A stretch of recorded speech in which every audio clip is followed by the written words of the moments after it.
Assalamu alaikum wa rahmatullahi wa barakatuh, mes chers frères et sœurs. Aujourd'hui, Inch'Allah, nous allons aborder les clés du bonheur.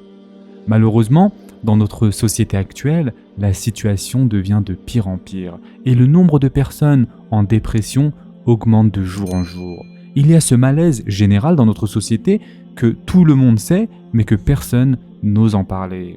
Les gens ne vivent que pour les réseaux sociaux, pour les likes, pour les abonnés, tout est devenu faux.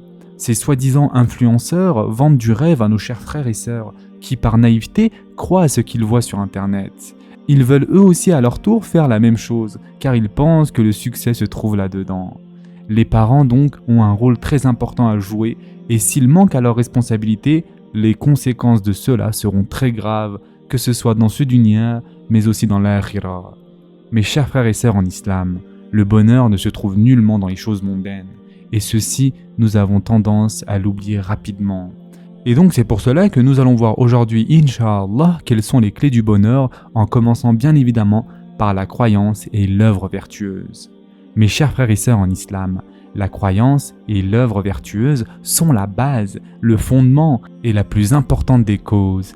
Et en effet, Allah subhanahu wa ta'ala dit dans le Coran, « Quiconque, mâle ou femelle, fait une bonne œuvre tout en étant croyant, nous lui ferons vivre une bonne vie, et nous les récompenserons certes en fonction des meilleures de leurs actions. » Surat An-Nahl, verset 97. Allah Azza wa Jal a donc bien informé et a promis la belle vie ici-bas et la bonne récompense dans cette demeure ainsi que dans la demeure de la stabilité, c'est-à-dire du paradis, à quiconque qui aura réuni la croyance et l'œuvre vertueuse. La raison de cela est très claire, mes chers frères et sœurs. En effet, ceux qui croient en Allah Azza wa Jal d'une foi correcte, qui est une source d'œuvres vertueuses et réformatrices des cœurs, des mœurs, du bas monde et de l'au-delà, ceux-là ont des principes et des fondements qui leur permettent donc d'obtenir tout ce qui est vecteur de joie et de gaieté, ainsi que de résister face à tout ce qui amène l'angoisse, les soucis et les peines. Ils accueillent favorablement tout ce qui est source d'affection et de joie avec reconnaissance et en faisant bon usage de cela. S'ils agissent ainsi, cela leur procurera, à l'heure de la gaieté, un désir ardent de la pérennité de ces principes et fondements, la bénédiction de ces derniers, ainsi que l'espoir de parvenir à la récompense des reconnaissants qui dépassent de loin les sources de joie qui ne sont, quant à elles, que les conséquences matérielles de ces bons comportements.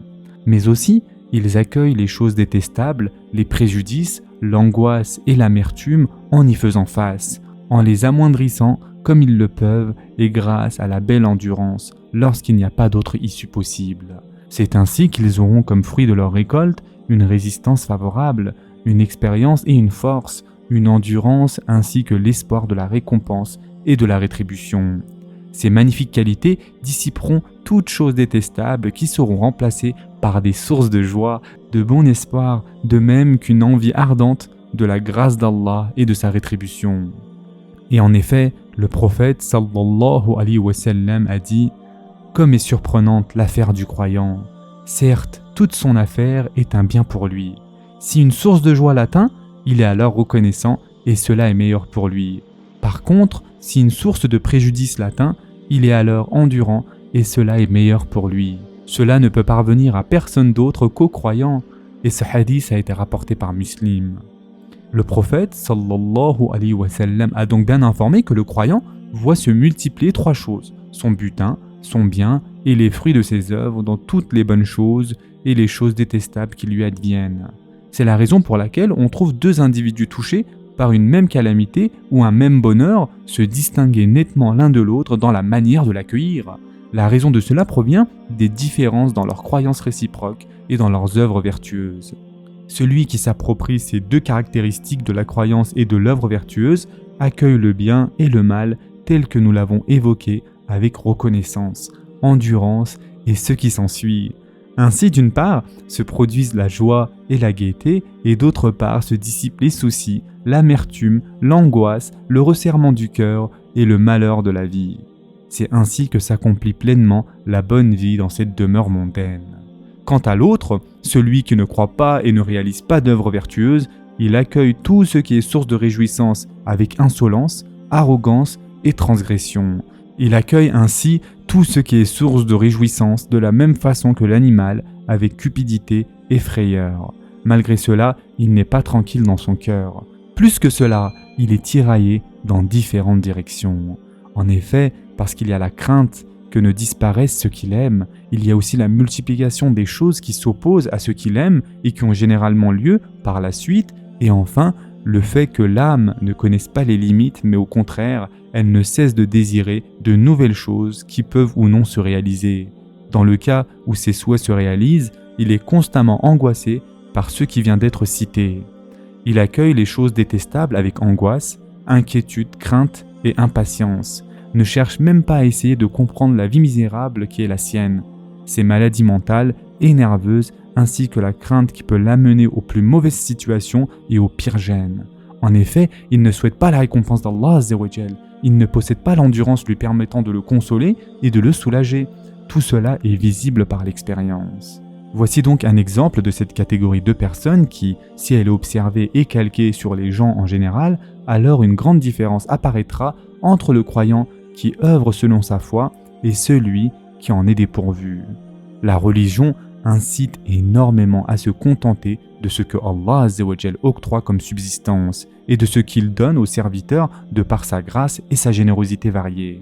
En effet, si le croyant est éprouvé par une maladie, une pauvreté ou autre chose, en raison de sa foi et de son contentement de ce que Allah Azzawajal lui a distribué, il sera paisible et son cœur ne recherchera pas ce qui ne lui a pas été décrété. Il regarde vers celui qui est dans une situation pire que la sienne et il ne regarde pas en direction de celui qui est dans un meilleur état. Il se peut que sa gaieté, sa joie et sa quiétude soient supérieures à celles de celui qui est parvenu à tous les désirs mondains de ce bas monde, alors que ce dernier est privé du contentement de ce qu'il possède. De même, celui qui n'a pas d'œuvre issue de la foi se trouvera alors dans une extrême misère et un profond malheur s'il est éprouvé par un peu de pauvreté ou s'il a perdu quelques désirs mondains. Voici un autre exemple, mes chers frères et sœurs. Si les causes de la crainte touchent l'individu et des gènes surviennent, on trouvera celui dont la foi est correcte avec un cœur affermi, une âme apaisée et une maîtrise de cet événement qui l'a surpris. Ce contrôle est dû à ses capacités intellectuelles, verbales et opérationnelles. Il se résigne à ce douloureux trouble. En effet, ces choses apaisent l'individu et affermissent son cœur. Celui qui a été dépourvu de la foi se trouvera dans la situation contraire. Si des choses effrayantes lui arrivent, sa conscience se trouble, ses nerfs se tendent, ses pensées se dispersent, de même qu'il est animé par la crainte et l'effroi. Également se rassemblent contre lui la crainte apparente et l'angoisse interne dont il est impossible d'exprimer avec exactitude sa réalité.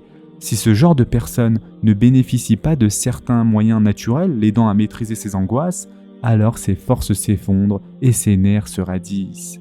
Tout cela est dû au manque de foi qui, elle, pousse à l'endurance, plus particulièrement dans les circonstances embarrassantes et les situations attristantes et gênantes. Ainsi, le bon croyant et l'incroyant dévergondé se rassemblent dans le fait d'acquérir une bravoure et dans la recherche instinctive de ce qui adoucit et soulage les choses effrayantes. En revanche, le croyant se distingue par la force de sa foi, son endurance, sa confiance en Allah subhanahu wa ta'ala, son appui sur lui et l'espoir de sa récompense. Cela l'amène à améliorer sa bravoure, à amoindrir le sentiment de crainte et à soulager ses difficultés.